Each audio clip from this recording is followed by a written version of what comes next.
नाज़रीन इकराम, पाकिस्तान के मौजूदा हालात और ताज़ा तरीन वाक़या बोर्ड ऑफ पीस, जिसकी खुद अमेरिकन कानून के अंदर, आइन के अंदर और सिस्टम के अंदर, जमहूरी सिस्टम के अंदर कोई हैसियत नहीं, क्योंकि ये सिर्फ डोनाल्ड ट्रंप के जहन की पैदावार है, ब्रेन चाइल्ड है। पूरी दुनिया अंगुष्ठ बंदा है कि इस शख्स को हो क्या गया है। यूनाइटेड नेशन मौजूद है, लेकिन यूनाइटेड नेशन के बिल मुकाबल उसने एक नया अदारा खड़ा करने की कोशिश की है और पाकिस्तान उसका हिस्सा बन गया है। ये कितना बड़ा अलमिया है, कितना बड़ा सानहा है, शायद आपको इसका इदराक, अंदाजा और एहसास नहीं। जरा देखिए, लुबनान में हिजबुल्लाह, फलस्तीन में यानी गजा में आप कह लें, तफसील में नहीं जाता हूँ, हमास को ख़त्म करना, उनसे हथियार फेंकवाना, उन्हें अपने सामने गैर मुसल्लह करके खड़े कर लेना और फिर जो इजराइल चाहता है उसके एजेंडे पर काम को आगे बढ़ाना। उसके बाद ये तयशुदा बात है, ईरान की बारी है और उसके बाद खुद पाकिस्तान की बारी है कि हिंदुस्तान पे मुसलमानों का कब्जा कैसे हुआ। जरा तारीख देखिए नाज़रीन इकराम। मोहम्मद गौरी को, जिसका भाई वहां बादशाह था, ये एक जर्नैल था, उसका छोटा भाई मोहम्मद गौरी, उसे किसने दावत दी हिंदुस्तान पर हमला करने और कब्जा करने? राजपूत, राठौर और चौहान, ये आपस में एक दूसरे के बैरी थे। मेन फैक्टर हसद था। एक ने कहा जी आ जाइए गौरी साहब, हम आपके साथ हैं। गौरी साहब आ गए, राजपूतों ने साथ मिलकर शिकस्त दिलवाई। उसे शिकस्त देने के बाद फिर मोहम्मद गौरी ने, जिन्होंने बुलवाया था, उन्हें तहे तय कर दिया और दिल्ली पर कब्जा कर लिया, हिंदुस्तान पर कब्जा कर लिया। इसी तरह अगर पाकिस्तान आज ये समझ रहा है, समझ लें कि पाकिस्तान और ईरान में से एक राठौर राजपूत है, एक फर्ज कर ले एक चौहान है। अब एक को मारने के बाद ईरान पाकिस्तान की तरफ आएगा। ये है मुस्तकबिल का मंजर। और इसमें जरा गौर कीजिए कि चले 47 नंबर पार्लियामेंट ही सही, और भाई वहां किसी से पूछा है कि इतना बड़ा कदम उठाने जा रहे हो आप लोग?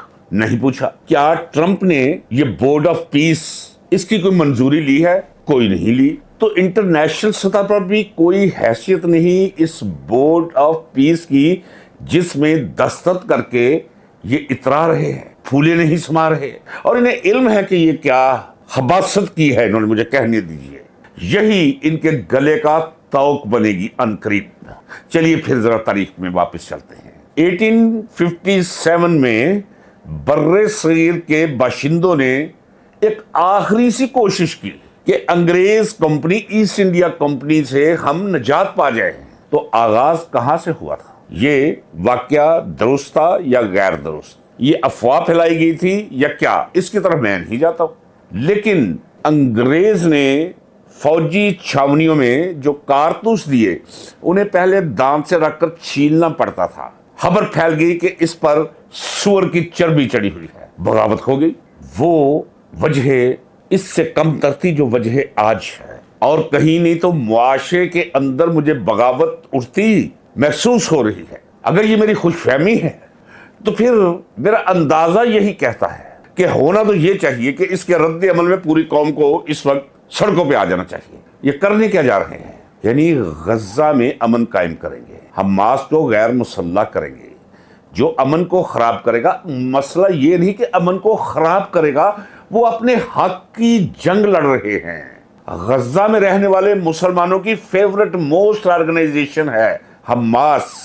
अब हमास क्यों हथियार फेंकेगी जी? बिल्कुल भी नहीं फेंकेगी। अब क्या होगा? आपको याद है कि जनरल ज़ियाउल हक ने जब ब्रिगेडियर था जॉर्डन में, आज से तकरीबन लगभग 48 ईयर्स बैक, वहां फलस्तीनियों पे गोली चलाई थी, उनका सफाया किया था। मैं बता चुका हूं। अब वही तारीख दोहराने जा रही है। जी जनाब, उसी तारीख को दोहराने जा रही है हमारी आज की अशराफिया। रियासत पर, रियासती अमूर पर नाजायज तौर पे काबिज मुक्तदरा। चाहिए तो ये कि ये वापस आए तो सड़कें भरी हो इख्तिजाज चाहिए। ये जिंदा कौमें ऐसे ही रद्द अमल दिया करती है नाज़रीन इकराम। फलस्तीनियों का नाम कहीं नहीं। ये बोर्ड ऑफ पीस में یہ کہیں بھی ذکر نہیں کہ فلسطینیوں کا یہاں گھر ہوگا، فلسطینیوں کے لیے یہاں جگہ ہوگی، فلسطینیوں کو یہاں پرامن زندگی کے مواقع فراہم کیے جائیں گے، بالکل بھی نہیں۔ اس وقت جبکہ پاکستان کو انہوں نے برباد کر کے رکھ دیا ہے، کب تک خاموش رہیں گے آپ؟ کل میں دیکھ رہا تھا آلو کی فصل رکھ کر زمیندار جیسے مسجد پر بین کرتا ہے کوئی، اس طرح بین کر رہا تھا کہ ہم نے جو اخراجات کیے ہوئے ہیں وہ بھی گئے، گنے کی قیمت، چینی کی قیمت، گندم کا معاملہ، یعنی ایگریکلچر کے شعبے کو بھی انہوں نے برباد کر کے رکھ دیا ہے۔ صنعت کا حال آپ کے سامنے ہے کہ بڑے بڑے گروپس یہاں سے اپنا بوریا بستر لپیٹ کے خیر بد کہہ کر جا چکے ہیں پاکستان کو۔ جو تھوڑی بہت انڈسٹری یہاں رہ گئی ہے وہ بھی پتہ نہیں کیسے سروائیو کر رہی ہے۔ بہت سا حصہ یہاں سے منتقل ہو چکا ہے باہر، غیر ممالک میں، دیگر ممالک میں۔ کاٹن انڈسٹری آپ کی تباہ برباد، اور ملک میں امن عامہ کی صورتحال، اس پر بھی سوالیہ نشانات، روزانہ نئے نئے ابھرنے والے سوالیہ نشانات۔ یہ بغیر ٹرائل کے سینکڑوں لوگوں کو ہلاک کیا جانا، یہ 26 نومبر اور مرید کے کر کے لوگوں کو ڈر اور سہم کا مجسمہ بنا کے رکھ دینا، اور پچھلے 40 سال سے کوئی پتہ نہیں 400 یہ وہ مشقیں کر چکے ہیں یا آپریشن ہزاروں کر چکے ہیں، آج تک جسے یہ دہشت گردی کہتے ہیں، دہشت گردی پر قابو نہیں پایا جا رہا ان سے۔ پولیس اس قدر بدعنوان اور کرپٹ ہو چکی ہے کہ اب پولیس رہی نہیں، چونکہ وہ ان کے محافظ بن چکے ہیں۔ میں پورے پاکستان میں اس کی تعمیم اسے جنرلائز کر لینا چاہیے، لیکن پنجاب کو آپ مثال بنا لیں کہ اب تو کوئی قانون نہیں، اب تو صرف اپنے وردی دی ہوئی ہے اور سٹارز لگائے ہوئے ہیں، اس وردی اور ان سٹارز کو عوام کے خلاف استعمال کر رہے ہیں یہ لوگ، قانون سے بالا تر ہو کر۔ کوئی قانون نہیں اس ملک کے اندر۔ امن عامہ کی صورتحال روز بروز خراب ہوتی جا رہی ہے۔ اب آج ہی خارجی امور کی طرف بیڑا غرق کر کے رکھ دیا ہے۔ اتنی گندی، اتنی مضر اور نقصان دہ خارجہ پالیسی کبھی پاکستان کی رہی نہیں، بلکہ سوچا بھی نہیں جا سکتا تھا۔ میں مثال دیتا ہوں کہ یہ شہباز شریف اور یہ جاہل مطلق آدمی اور یا پھر آرمی کے جنرلز اور یہ خارجہ پالیسی ترتیب دیں گے، یہ ان کا کام نہیں ہے۔ ناظرین اکرام، میں مثال دے چکا ہوں کہ یہ اسی طرح ہے کہ جس طرح کوئی مینول مشین چلانے والے کسی معمر درزی کو آپ اٹھائیں اس کے اڈے سے اور اسے آپریشن تھیٹر میں گھسا دیں کہ یہ اوزار پکڑ اور یہ ٹیومر نکالنا ہے کھوپڑی چیر کے اس مریض کا، تو کیا بنے گا اس مریض کا؟ لاش باہر آئے گی۔ یہی حالت ہے ان کی، جو اس وقت خارجی سطح پر بھی متحرک ہے۔ کامیابی کی دلیل کیا ہے ان کے پاس؟ کہ ٹرمپ وہ کہتا ہے کیا بات ہے، اور انہیں کسی نے کہہ دیا کہ جب ٹرمپ کے ساتھ تصویر کھنچوانی ہو تو وراچھے یہاں تک کر لیا کرو۔ ان وراچھوں کا آنکھیں ساتھ نہیں دے رہی، وجود ساتھ نہیں دے رہا، نجس وجود، نجس آنکھیں اور ڈریکونین وہ مسکراہٹ۔ تصویر لگا دو جی، بہت ایزی موڈ میں مل رہے ہیں جی، یہ جس طرح عمران خان ایزی ہو کر ملا کرتا تھا۔ تو یہ تماشا جاری ہے خارجی سطح پر، اور ایسے معاملات میں یہ اس ملک کو دھکیلتے اور پھنساتے چلے جا رہے ہیں کہ مجھے یہ سمجھ نہیں آ رہی کہ یہ جو گنجلک ہیں یہ کیسے کھلیں گے۔ ذرا غور فرمائیے، کبھی جمہوریت جو بھی ہے، جیسی بھی ہے، جن کے لیے بھی ہوا کرتی تھی، یہ کبھی بھی پاکستان میں اچھی بچی ثابت نہیں ہوئی، لیکن تھی، اس کا جنازہ نکال دیا ہے انتخابات۔ اب تو نوجوانوں کو یہ کہتے سنا ہے، اتنے باشعور ہو چکے ہیں، انہوں نے کہا جی انتخاب مت کرو ہے، یہ روزانہ بھی ہوں گے تو رزلٹ یہی رہیں گے۔ پہلے تو پھر بھی کوئی 50%، 40% نشستیں دے دی تھی، 60% چھین لی تھی، اب تو 100% وہ چھین لیں گے۔ کیا کر لیں گے آپ؟ کون سے انتخابات اور جمہوریت پر سے یقین ختم کر دیا ہے، متزلزل نہیں کیا، ادارے برباد ہو گئے۔ یعنی جوڈیشری کا وہ مقام ہے کہ کبھی سیشن کورٹ میں کسی نے پیش ہوا کرتا تھا تو اگلے کو احساس ہوتا تھا کہ یار کوئی میں کسی جگہ پہ جا رہا ہوں۔ اب تو سپریم کورٹ کو بھی عام آدمی بھی کہتا ہے کہ یہ تو رنڈی کے کوٹھے سے بھی بدتر جگہ ہے، اور یہاں جو بیٹھتے ہیں وہ اس بازاروں کی پیداوار جو ہے ان میں تو پھر کوئی غیرت ہوتی ہے، یہ تو ان سے بھی گئے گزر۔ یہ میں وہ کہہ رہا ہوں جو میں سنتا ہوں، اور سن کر میں کیمرے کی آنکھ کے سامنے بیٹھ کر نتائج سے بے پرواہ ہو کر، وہ میرے اللہ کے ہاتھ میں نتیجہ جانے یا علی، تو آپ کے سامنے میں وہ پیش کر دیتا ہوں۔ بہت برے حالات ہیں، کچھ بھی نہیں چھوڑا اس ملک کا انہوں نے۔ पुलिस तबाह, बदमाशों का टोला बनकर रह गई है, अफसरशाही अजीबोगरीब आलम है वहां। पता नहीं लोग नौकरी कैसे कर रहे हैं जो इनके लिए दलाली करने के लिए तैयार हैं। संतरी से लेकर आईजी तक उनके लिए तो जगह है, चपड़ासी से लेकर वफाकी सेक्रेटरी तक जो इनके काम का है, यानी वो दलाली कर सकता है इनकी, इनके लिए कानून से बालातर, अखलाक से बालातर होकर इनके इशारों पर नाच सकता है, उसके लिए तो कोई जगह है सिस्टम में। बाकी सब तबाह हाल, यानी मेरिट नाम की कोई शय ही बाकी नहीं बची ब्यूरोक्रेसी के अंदर, अफसरशाही के अंदर। महंगाई का वो आलम है, मैं छोड़ देता हूं गुर्बत, बेरोजगारी, मुश्त की तबाही बनाई, छोड़ दे, सब कुछ इसी में आ जाएगा। महंगाई का वो आलम है कि अच्छे भले शुरफा खौफ में मुब्तला हो चुके हैं। वाइट कॉलर, अब वो वाइट कॉलर बचाना मुश्किल हो गया उनके लिए, इस कदर महंगाई है। बिजली रोज बरोज कीमतें बढ़ाई, गैस कीमतें बढ़ाते चले जा रहे हैं। बाकी पानी की कीमत भी आसमानों को छू रही है। सबसे पहले तहरीके तहफ़्फ़ुज़ आईन पाकिस्तान, चले मैं तहसीस कर लेता हूँ, पीटीआई की क़यादत को भी और तहरीके तहफ़्फ़ुज़ आईन पाकिस्तान के कायदीन को भी भरपूर अंदाज में पाकिस्तान की ट्रंप के बोर्ड ऑफ पीस का हिस्सा बनने की मजम्मत करनी चाहिए। इस पर सेमिनार्स होने चाहिए, कलमकार को इस पर लिखना चाहिए कि ये कितना बड़ा सानहा है इस मुल्क और इस कौम के साथ, और कितनी बड़ी गद्दारी है फलस्तीनी काज के साथ। नफा नुकसान के दायरे से बाहर निकलकर ये ऐलान करना होगा कि हम मजम्मत करते हैं। और पीटीआई के जो लोग हैं, जिस दिन शहबाज शरीफ पार्लियामेंट में आए, इन्हें बाजुओं पर सियाह पट्टियां बांधनी चाहिए, एहतजाज की अलामत पेश करनी चाहिए। बहुत बड़ा सानहा है और बड़ा छोटापन है ये। और ये जो मैं कहता हूं कि मुझे उम्मीद है, वो एवं नहीं कहता, जरा सुन लीजिए, इसमें कोई शक नहीं।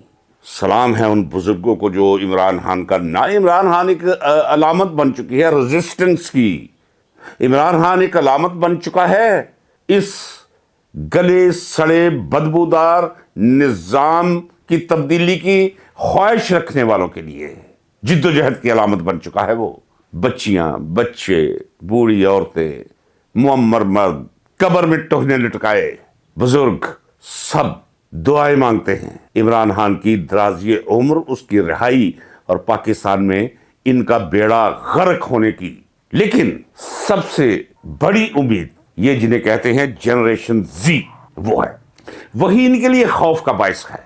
आपने देखा नहीं इसका क्या मतलब कि ये मरियम हारी हुई 60-70 हज़ार वोटों से और आधे पाकिस्तान पे मुसल्लत जोर जबरदस्ती की गई, हम पर, आप पर, मुझ पर। चैलेंज है आपको और मुझे, कर लो जो करना है। वो आपने स्कूलों और कॉलेजों में जाते हुए देखा है क्यों भला कि इस जनरेशन को कोई लैपटॉप देकर, फोन देकर, इन्हें मुफ्त कर्जे देकर, इन्हें पैसे देकर, इन्हें दूध का एक डिब्बा पिलवाकर 35-35 रुपए का, कोई इनके दिमाग को और दिल को बदला जा सके। और तो छोड़े, आप जरा देखें कभी किसी मुल्क के आपने आला फौजी अफसर को देखा है कि वो तालीमी अदारों में जाकर खिताब करे? इस 1.5 साल के अंदर वो कोई 70 जगह पे खिताब किया है, स्कूलों, कॉलेजेस और यूनिवर्सिटीज में। किसने? DGISPR ने, कि नई जनरेशन के जहन को बदला जा सके। वो नई जनरेशन जिसे जनरेशन जी कहते हैं, ये वो एक बहुत बड़ा खौफ है इनके लिए।